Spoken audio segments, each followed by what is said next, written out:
En las últimas semanas de la guerra, el mundo de los Göring se derrumbó con una velocidad brutal. El 28 de abril de 1945, Hermann Göring ordenó volar Karinhall, su residencia trofeo en la Schorfheide, para impedir que el Ejército Rojo la capturara intacta. La demolición borró el símbolo más visible de su poder, pero no borró lo que ese lugar concentró: privilegios, piezas de arte, regalos de Estado y sobre todo bienes ligados al saqueo que el Tercer Reich ejecutó en la Europa ocupada. Emmy Göring y su hija Eda quedaron atrapadas en la misma retirada desesperada que vivió la cúpula nazi. La red de refugios alpinos y casas requisadas todavía funcionaba por inercia, pero ya no existía un Reich capaz de protegerlas. Cuando Göring intentó salvarse del final soviético y buscó rendirse ante los estadounidenses, cambió el destino de su familia sin pedirles permiso. El 9 de mayo de 1945, tropas de Estados Unidos lo tomaron bajo custodia cerca de Rastatt, en Austria. Desde ese momento, Emmy dejó de ser la esposa del Reichsmarschall para convertirse en una figura bajo interrogatorio y control, una potencial testigo y un problema administrativo.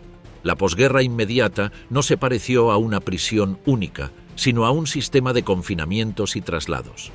El 21 de mayo de 1945, autoridades estadounidenses internaron a Emmy y Eda en el Palace Hotel de Mondorf-les-Bains, Luxemburgo, un sitio que funcionó como centro de detención para personas del entorno del nazismo. En ese hotel, bautizado por los propios aliados como Camp Ashcan o Campo Basurero, se mezclaban el silencio de los pasillos, el control militar y la idea fija de que, aunque la guerra había terminado, los nombres de esa élite todavía valían como evidencia. Eda, que todavía era una niña, pasó de una infancia rodeada de sirvientes y ceremonias a una rutina de vigilancia, reglas ajenas y equipaje mínimo. En paralelo, los aliados iniciaron el desarme material del imperio Göring. Las joyas, las pieles, las cuentas y sobre todo el arte entraron en un circuito de inventarios y decomisos. El punto no era solo castigar, era reconstruir el mapa de un saqueo. La colección de Göring se convirtió en un caso emblemático porque reunía obras confiscadas a coleccionistas judíos y a familias perseguidas, y porque el propio Göring intervino como comprador privilegiado dentro del aparato de expolio nazi. Investigadores aliados rastrearon depósitos en Baviera y Austria y desarmaron el conjunto para restitución, custodia o prueba. Cuando el Tribunal Militar Internacional abrió en Nuremberg, en noviembre de 1945, Göring ocupó el centro del escenario. Su presencia y su estrategia marcaron la atmósfera del juicio. Habló, discutió, se defendió y buscó presentarse como estadista. Esa exposición lo transformó en el rostro público del nazismo derrotado, y esa misma visibilidad arrastró a su familia a un escrutinio constante. Cualquier beneficio del pasado se volvía una mancha. Cualquier objeto guardado se volvía sospechoso. Cualquier explicación sonaba coartada. El 1 de octubre de 1946 llegó la sentencia. El tribunal lo declaró culpable y lo condenó a muerte. Para Emmy y Eda, el fallo no cerró la historia, la abrió. La condena activó un proceso más duro y más largo, porque ya no se trataba del destino personal de Göring, sino de lo que quedaba del sistema Göring en bienes, redes y memoria. En la víspera de su ejecución, el 15 de octubre de 1946, Göring se suicidó con una cápsula de cianuro. La noticia no solo golpeó en lo íntimo, también congeló cualquier posibilidad de negociación y endureció la lógica administrativa que siguió después. La vida de Emmy y Eda Göring tras la Segunda Guerra Mundial. A partir de 1947, el caso de Emmy Göring quedó atrapado en el engranaje más delicado de la posguerra alemana, la desnazificación. Su nombre no pasó como el de una viuda cualquiera. Las autoridades la consideraban una figura pública del régimen por su presencia constante en ceremonias, actos culturales y funciones diplomáticas. Esa visibilidad pesó más que cualquier argumento de distancia política. En ese nuevo clima, Emmy ya no discutía sobre prestigio, discutía sobre clasificación, sanciones y supervivencia. Cada trámite que intentaba iniciar chocaba contra la misma pared. El Estado y las autoridades de ocupación interpretaban que su vida anterior no fue neutral y que sus beneficios no habían pertenecido al orden privado, sino un siniestro privilegio derivado de un sistema criminal. En 1947, un tribunal de desnazificación en el área de Múnich la convocó formalmente y abrió un expediente que giró alrededor de una pregunta simple. ¿Qué grado de responsabilidad social y moral tuvo alguien que, sin ocupar un cargo, funcionó como rostro reconocible del poder? La Fiscalía presentó fotografías, testimonios y registros de su participación en organizaciones culturales patrocinadas por el Estado nazi. Con ese material sostuvo que Emmy no solo acompañó al nazismo, sino que ayudó a vestir el régimen de normalidad, a hacerlo presentable en eventos, teatros y reuniones, como si el brillo público compensara la violencia política. Emmy respondió con una defensa repetida, afirmó que actuó como persona privada, que no tomó decisiones de gobierno y que quedó empujada a un papel que no buscó. El fallo llegó en marzo de 1948 y la golpeó en el punto exacto donde la desnazificación castigó más, el estatus civil. El tribunal la clasificó como belastete, es decir, una infractora importante dentro del sistema. Esa etiqueta le quitó lo poco que aún pudo reclamar. Perdió derechos de propiedad remanentes, quedó bloqueada en sus demandas por bienes domésticos retenidos por las autoridades, y recibió prohibiciones que afectaron su vida cotidiana. Restricciones para trabajar en sectores públicos, limitaciones para participar en instituciones culturales y trabas para presentarse en espacios donde su apellido pudiera convertirse en una plataforma política o reivindicadora del nazismo. Además, el fallo le cerró la puerta a pensiones vinculadas a los antiguos cargos estatales de Hermann Göring, porque el veredicto no distinguió entre esposa y beneficiaria. La ubicó dentro de la estructura de privilegios que el Estado nuevo debía desmantelar. Emmy apeló casi de inmediato. Insistió en que el tribunal exageró su involucramiento político y subrayó su falta de poder formal dentro del gobierno. Sus abogados apoyaron el argumento con elementos personales como responsabilidades familiares, desconocimiento de decisiones de alto nivel y repliegue de la vida pública en los años finales del régimen. Con el tiempo, esas apelaciones suavizaron algunas restricciones prácticas, sobre todo las ligadas a movimientos y empleo. Sin embargo, las sanciones centrales permanecieron como marca jurídica y moral y la siguieron durante décadas como una sentencia de identidad. Para el estado de posguerra, ella no fue una simple espectadora. Desde fines de los 40, Emmy enfrentó un problema menos ideológico y más directo. Debía resolver cómo vivir y mantener el sustento diario. Intentó obtener compensaciones y reclamó derechos previsionales, pero esos pedidos avanzaron con lentitud o se estancaron por la carga política del expediente. No recuperó un patrimonio cómodo. No reconstruyó una red de protección y se apoyó en vínculos antiguos para sostenerse. Se instaló en Múnich y llevó una vida mucho más modesta que la que el mundo asoció a los Göring. Su situación económica quedó envuelta en versiones contradictorias. Algunos relatos la mostraban al borde de la miseria, otros la describían como alguien que logró alcanzar una estabilidad económica pero sin lujos. Lo constante fue otra cosa. Emmy jamás logró recuperar el control del relato público y en cada conversación sobre su vida el pasado regresó como acusación. En los años 60, cuando Alemania Occidental ya mostraba una reconstrucción material y una parte de la sociedad buscaba clausurar el tema, Emmy eligió volver a hablar. En 1967 publicó su autobiografía, An der Seite meines Mannes. Con ese libro, ella intentó fijar una versión definitiva de su historia personal y, sobre todo, de Hermann Göring. No escribió como testigo arrepentida, sino que escribió como defensora de su marido. Lo describe como un esposo atento y como una figura injustamente demonizada, y sostuvo una lealtad que chocó con el registro histórico. En 1972 apareció la edición inglesa My Life with Göring, que amplió el alcance de ese intento de rehabilitación doméstica.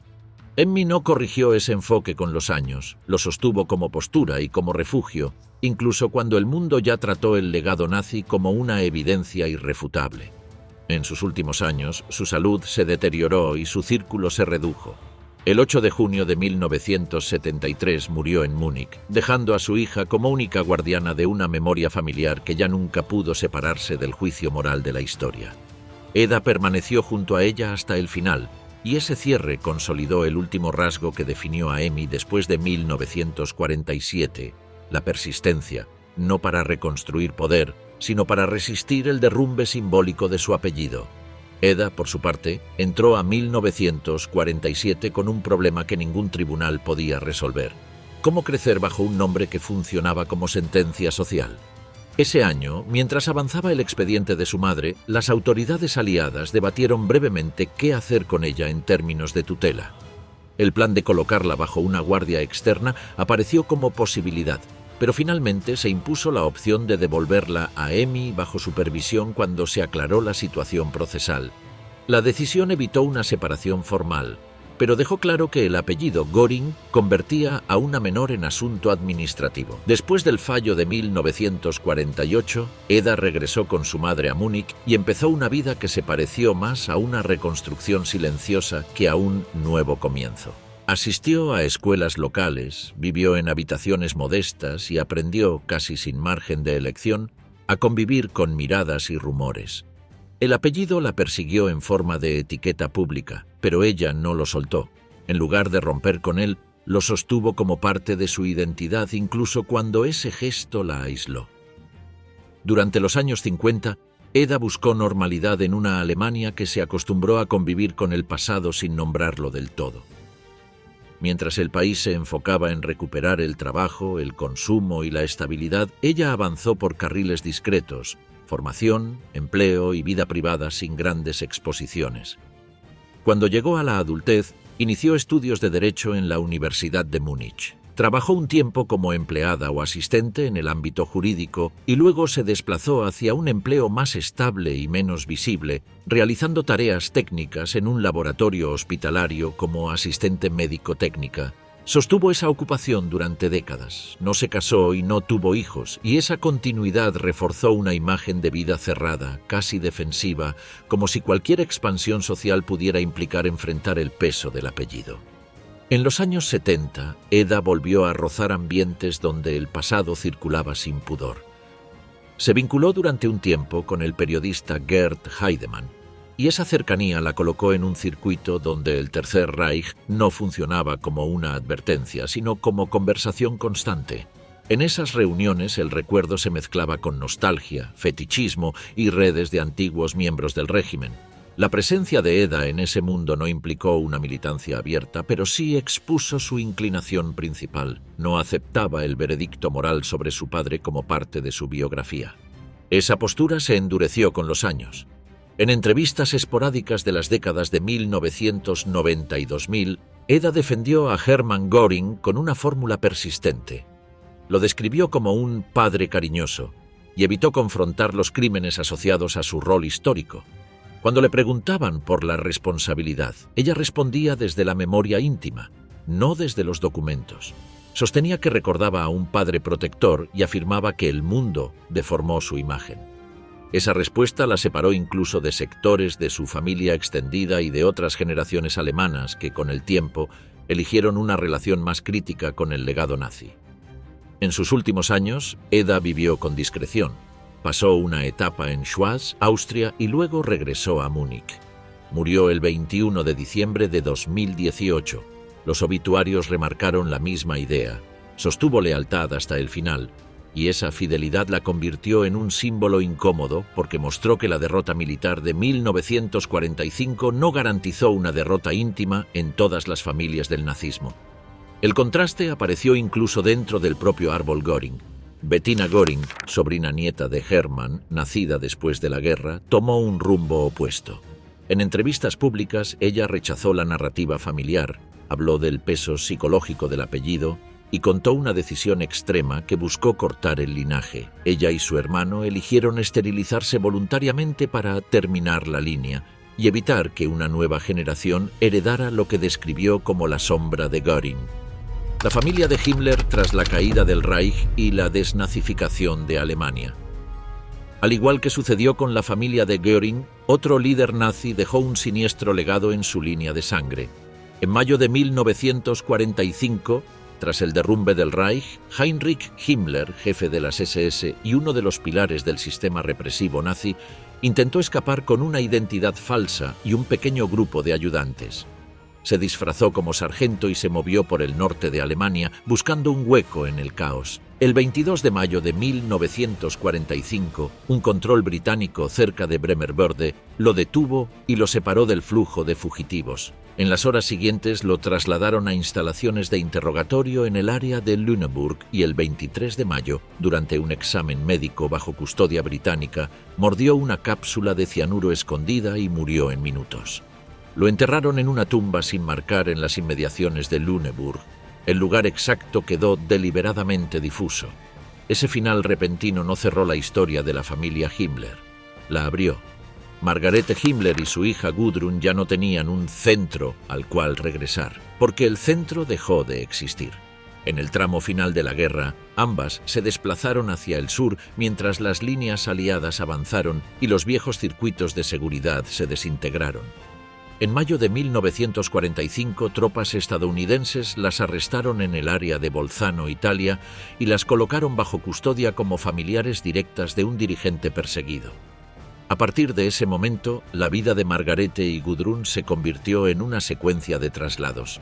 Las movieron entre campamentos de internamiento en Italia, luego en Francia y finalmente en Alemania, siempre bajo la misma lógica: evitar fugas, extraer información y mantenerlas disponibles como posibles testigos. Los interrogatorios buscaron dos cosas: rastrear redes residuales, como contactos, depósitos o rutas de escape, y localizar documentos o dinero oculto.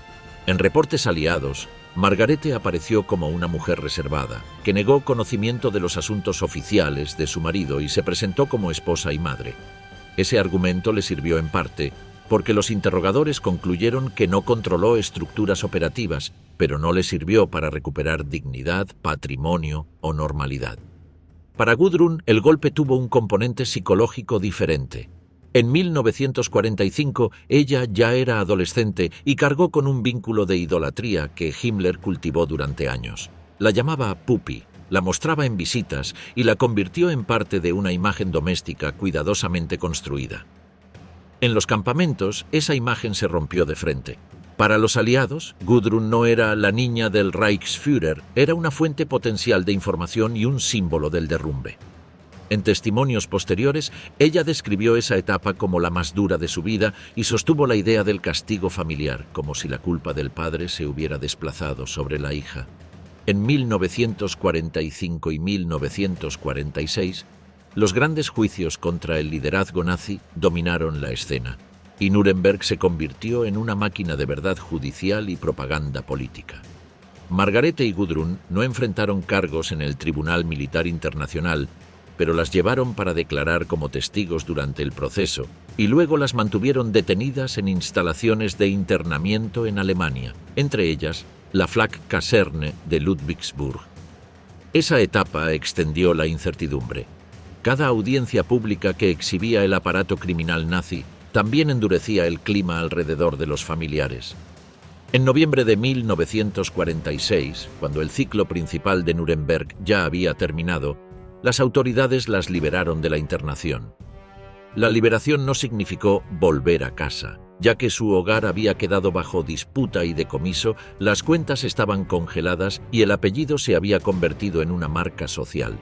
En ese primer regreso, ambas buscaron refugio en Bethel, una institución protestante en Bielefeld. La decisión generó controversia pública. Alojar a la viuda y a la hija de Himmler se sintió, para muchos, como una provocación moral en una Alemania que todavía contaba muertos y reconstruía ruinas. Bethel justificó el gesto desde un principio cristiano de perdón, pero el debate mostró algo clave.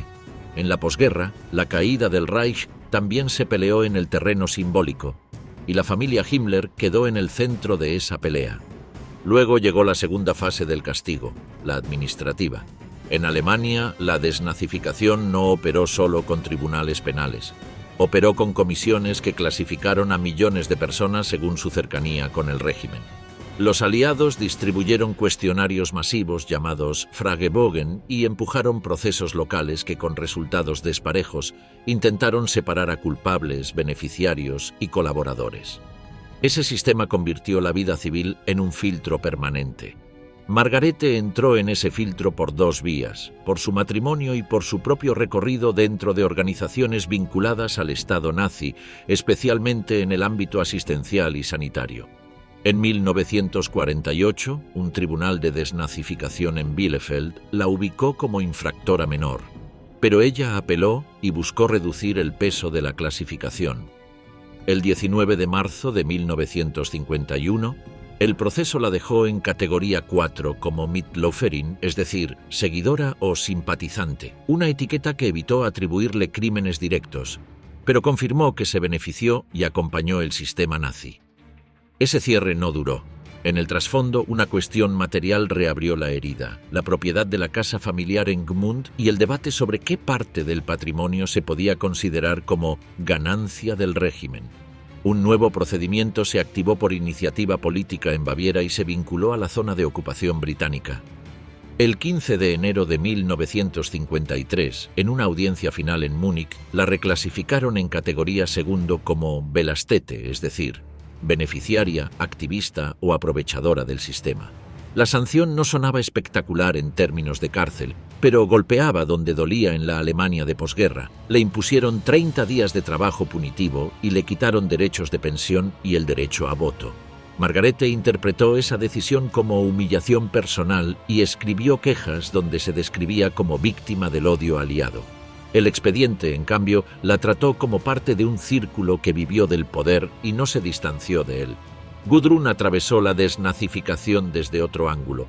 No la juzgaron como a un adulto, pero el sistema la empujó a la clandestinidad social. En los años siguientes, ella buscó trabajo y probó apellidos alternativos para evitar atención, pero el entorno siempre la reconoció. Lo decisivo no fue lo laboral, fue lo identitario. Mientras Alemania Occidental reconstruía instituciones y buscaba estabilidad, Gudrun sostenía una lealtad rígida hacia su padre y rechazó el consenso moral que se impuso alrededor de su figura. Esa fidelidad la condujo más tarde a círculos de antiguos SS y redes de ayuda a exmiembros, un puente silencioso entre el pasado derrotado y los márgenes políticos de la posguerra. La vida de Gudrun Himmler y el resto de la familia Himmler tras la Segunda Guerra. Gudrun Himmler salió del internamiento aliado sin una vida anterior a la cual volver. En lugar de romper con su pasado, Gudrun eligió lo contrario. Lo protegió, lo defendió y lo convirtió en identidad. En los años de la posguerra inmediata, Gudrun se movió dentro de un país que reordenaba su moral pública a golpes de tribunales, expedientes y silencios.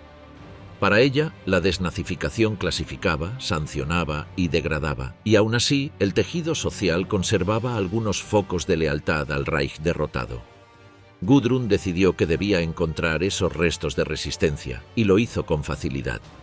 En 1951 se casó con Wolf-Dieter Burwitz, un hombre vinculado al ambiente ultraderechista y asociado al partido NPD en Baviera. La pareja se instaló cerca de Múnich y tuvo 2 hijos. Hacia afuera, ella encajaba en un molde clásico, esposa y madre típica, con su rutina de vecindario. Hacia adentro, sostenía una fidelidad sin fisuras hacia Himmler y hacia lo que él representó.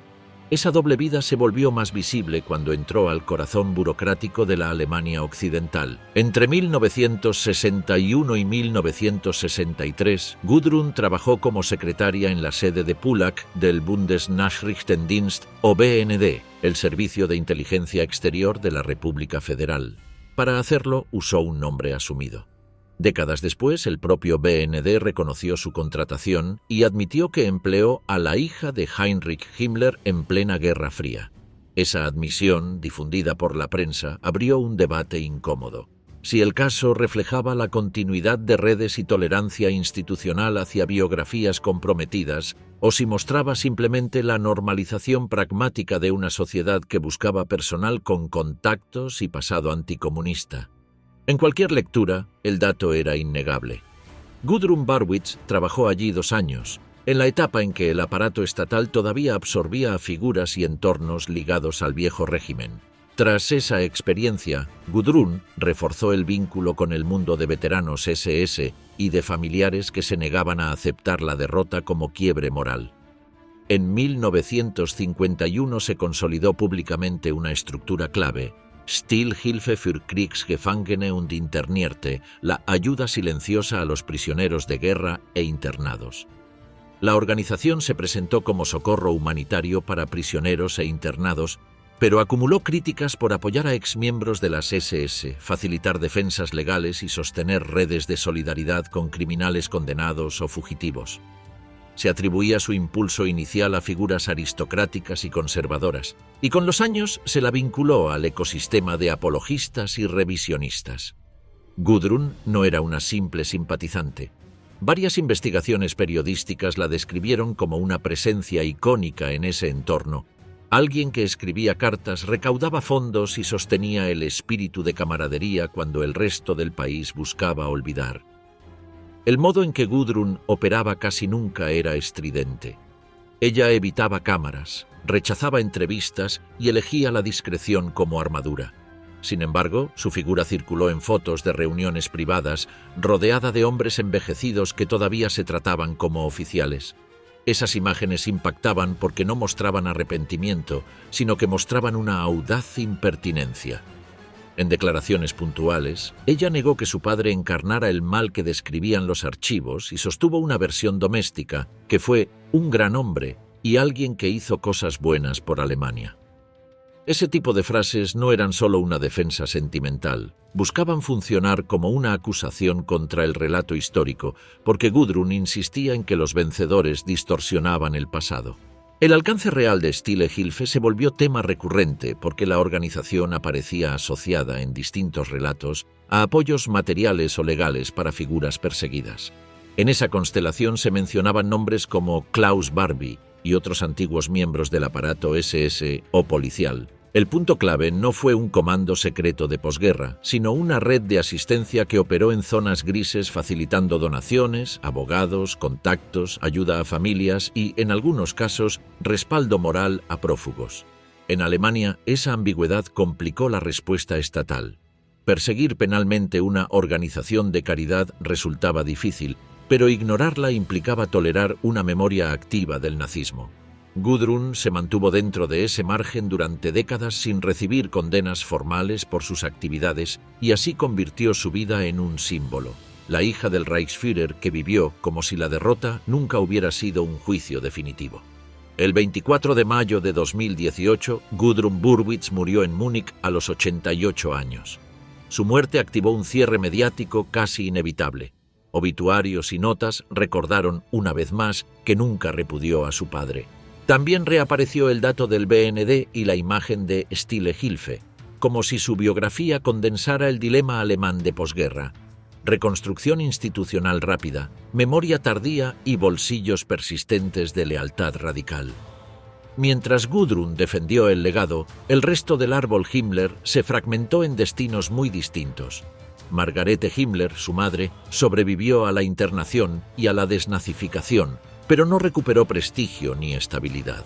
En la posguerra vivió en la órbita de su hija y terminó sus días en Múnich. Murió el 25 de agosto de 1967. Su trayectoria dejó un rastro de negación y resentimiento, y reforzó el clima doméstico que sostuvo Gudrun. El de una familia que se sentía castigada por ser el Himmler equivocado, no por lo que ese Himmler hizo. En la generación anterior, los hermanos de Heinrich ofrecieron un contraste útil. Ernst Hermann Himmler, el menor, no llegó a transitar la posguerra. Murió el 2 de mayo de 1945 durante los combates finales en Berlín, enrolado en el Volkssturm en el derrumbe del Tercer Reich. Su muerte dejó una rama truncada, pero su apellido siguió vivo por sus descendientes. Gebhard Ludwig Himmler, el mayor, sí atravesó el mundo nuevo. Las autoridades aliadas lo detuvieron, lo internaron y lo liberaron en 1948. Tras su salida, reconstruyó una vida de perfil bajo en Múnich, trabajó en ámbitos técnicos e industriales y más tarde se vinculó a una oficina cultural germano-afgana que facilitaba asesorías y prácticas para estudiantes. Murió en Múnich el 22 de junio de 1982. Su caso mostró otra estrategia familiar: sobrevivir sin proclamaciones, evitar el foco y dejar que el tiempo sepultara el vínculo con el hermano más infame. La ruptura más fuerte llegó desde una generación posterior. Katrin Himmler, nacida en 1967 en la rama de Ernst, eligió lo que Gudrun rechazó: investigar y hablar. Se formó como politóloga y en 2005 publicó un libro que rastreó a los hermanos Himmler como historia familiar alemana, con una pregunta central: ¿cómo una familia de clase media produjo, alimentó o toleró la trayectoria que desembocó en el Reichsführer SS? Esa decisión no buscaba limpiar el nombre, sino entender el mecanismo social y doméstico que hizo posible lo impensable. Ese giro generacional se volvió todavía más visible en 2014, cuando salió a la luz un conjunto de cartas, fotografías y diarios vinculados a Himmler y su entorno familiar, hallados en Israel y autenticados por el Bundesarchiv, con publicaciones y debates en la prensa alemana. El material muestra una convivencia escalofriante entre lo doméstico y lo criminal, afecto conyugal, asuntos cotidianos y, alrededor, la maquinaria genocida. Para muchos lectores, el impacto no está en la nueva maldad conocida, sino en la normalidad con que el perpetrador escribía desde su escritorio. En ese espejo, la familia Himmler quedó expuesta en dos direcciones: como destinataria de esa intimidad y como heredera del peso moral.